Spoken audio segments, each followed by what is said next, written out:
Oh, Titanfall 2. Guys, this game is fantastic. I had to keep bringing it here on the channel because I'm having a great time and I want to spread the word. Respawn Entertainment has delivered on the fun factor. They have created a gameplay loop that is so addicting. They've mastered that just one more game to where I'm staying up way too late at night grinding this thing and still enjoying it. With Black Friday sales coming, I want to do my best to keep spreading the word. This is a great shooter and deserves support. Let's talk about the population numbers, the question I get asked the most. I'm playing on the Xbox One, and here's what the breakdown looks like. So the lowest numbers are early morning weekdays. This morning, Monday morning, I checked. It was about 5,000 players online. Concurrent, that's people on at the same time. On Saturday, there was about 21,000. Weeknights were about 10 to 15,000, except for Friday night, which represented a big peak of about like 25,000. Now, during launch week, these numbers were in the 30s, so take it or leave it, that's what you're looking at. More than enough people to go into any of the playlists and search in a quick manner and find games.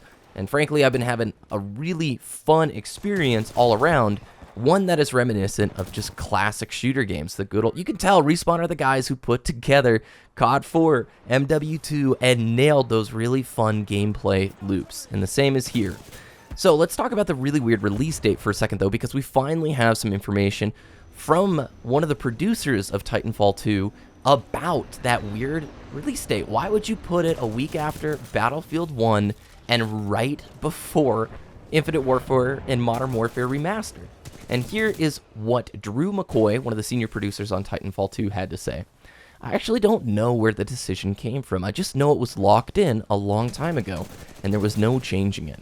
I'm not really worried about it. We tried not to worry, really.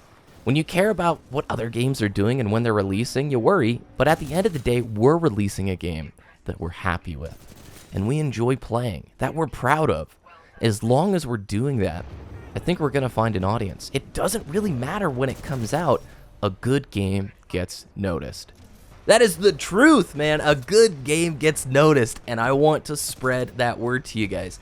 I want to support shooters and developers who listen to feedback from their community. Not only did they listen to beta feedback, they listened to our feedback from the original, gave us a nice campaign. I wish it was like twice the length, but still a solid campaign, way more unlockables, way more things to pursue to keep you engaged for a longer amount of time. Something I also wanted to share with you, a lot of the analysts are very negative right now about Titanfall 2. They're saying, oh, well, it's going to sell way less than the original, and this release date has doomed the series. Two things to disagree with that. First of all, Titanfall 1 sold over 10 million units and was only on PC and Xbox One. We have the addition of the PlayStation 4 coming to the party this time, and over 10 million units is a lot of copies sold. The other thing that would disagree with this is the fact that EA themselves has said, we see Titanfall continuing forward for a long time to come. It's not going to just end at Titanfall 2. Good games get noticed. And Titanfall 2, for the most part, online, won the hearts of critical reviewers and media outlets. Most people going, yeah, this is a pretty sweet game. You guys want to check this out. And hey, Black Friday deals are coming up. It's 20 or 30 bucks already. Get on this. I'm a fire in my laser!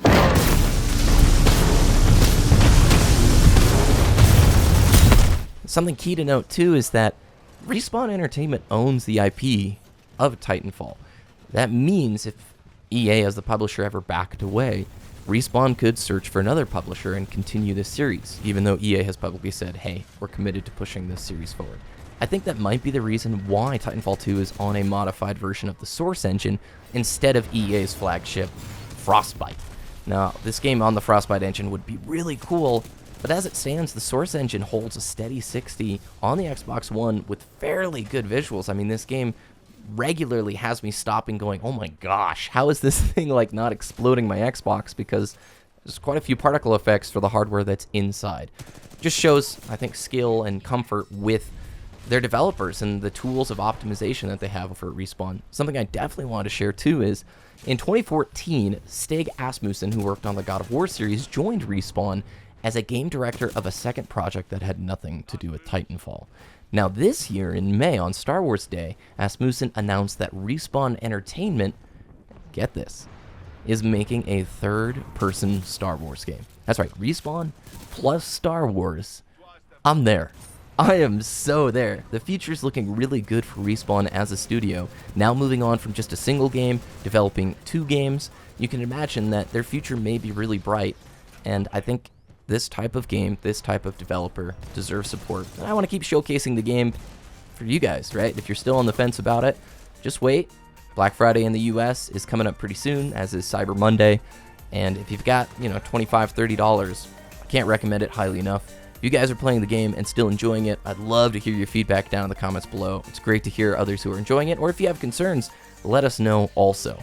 Thanks guys for watching. Have an awesome day, and we'll see you next time.